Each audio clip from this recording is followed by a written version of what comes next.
to discuss. It's probably going to take several talkings.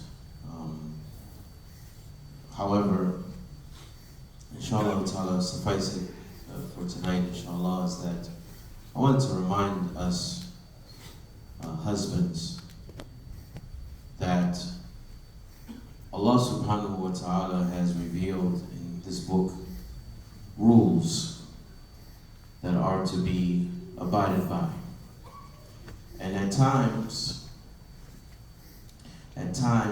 marriages, they go astray. And husbands and wives don't see eye to eye, and it's best, or they decide that it's best for them to get a divorce, which Allah subhanahu wa ta'ala has made permissible. However, what Allah subhanahu wa ta'ala has not made permissible is for us husbands to just completely disregard the rights that Allah Azza wa Jalla has given to our wives. Allah subhanahu wa ta'ala, He says, وَلَا تَنْسَوا الْفَضْلَ بَيْنَكُمْ. And do not forget the fadl, the bounties and the virtues between you. And so that means that you have a wife that you spent 1 year, 5 years, 10 years, 20 years with, and she's given herself to you, and you can't forget that. Just so at the end of the marriage, after whatever amount of time, 5 years, 3 years, 10 years, that now that you've decided that you're done with her, that you can just put her out in the street. So you know what, I'm finished with you, put you out.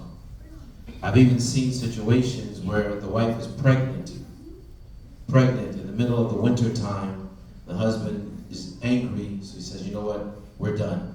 Take your stuff and get out. Puts her stuff in trash bags, throws her stuff out the door, and says, get out. Yani, is this the way that husbands, treat their wives? Is this the way that Allah subhanahu wa ta'ala is pleased with? And what's even worse than this is that we have brothers in the community, in a community, and I'm saying this community, and I'm not talking about just specifically here in Piscataway. I'm talking about this is something that I've seen in many communities across the United States, where you have brothers who will sit back and watch and know that a husband is committing dhulm, oppression on his wife, oppressing her. And they sit back and they say nothing. They smile, shake their hands, give him a hug, and talk about how righteous he is, how good of a person that he is, knowing full well that this individual is committing extreme acts of oppression. And one of the things that Allah subhanahu wa ta'ala has revealed in His book is a surah. It's called Surah Talaq, the surah of divorce. And I would like for everyone to just, take a peek. It's 2 pages long, right? Front and back, 2 pages. Let's take a peek at some of what Allah subhanahu wa ta'ala has said in there, from the rules that Allah ta'ala has revealed as it relates to when a man and a woman finally decide to separate. Now, at the end of the surah, after Allah subhanahu wa ta'ala mentions all these different rules about getting a divorce, Allah subhanahu wa ta'ala, He says, 3 verses, He says, and how many a city was disobedient toward the command of its Lord and His messengers, so we took it to severe account and punished it with a terrible punishment. And it tasted the bad consequences of its affair, and the outcome of its affair was loss. Allah has prepared for them a severe punishment. So fear Allah, O you of understanding, who have believed in Allah, and who have believed. Allah has sent down to you a message. And so here Allah subhanahu wa ta'ala has said, Allah has sent you a message. Now this is a stern warning.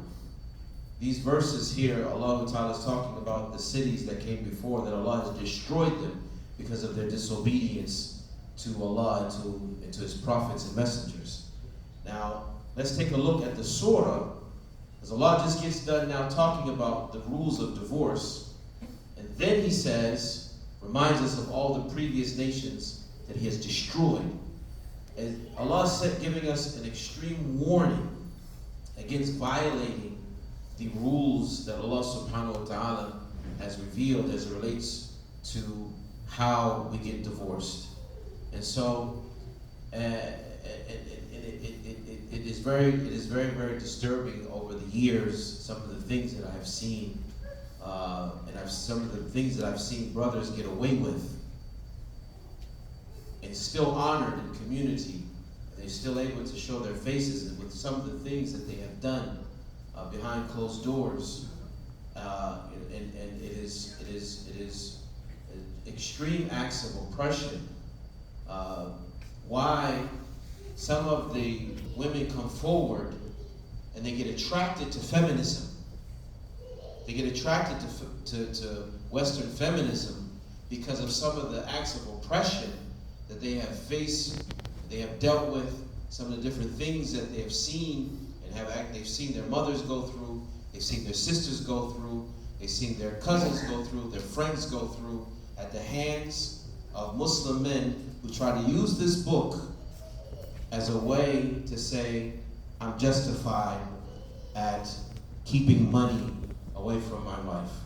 I'm justified in keeping support, clothes, housing, food away as a means of punishment because she did something I didn't like or because the relationship has now gone south. Ikhwan, we have to fear Allah subhanahu wa ta'ala. We have to fear Allah. Allah subhanahu wa ta'ala is the one who made marriage permissible for us through this book. And if our relationships happen to go in a direction that we're not pleased with, that's also fine.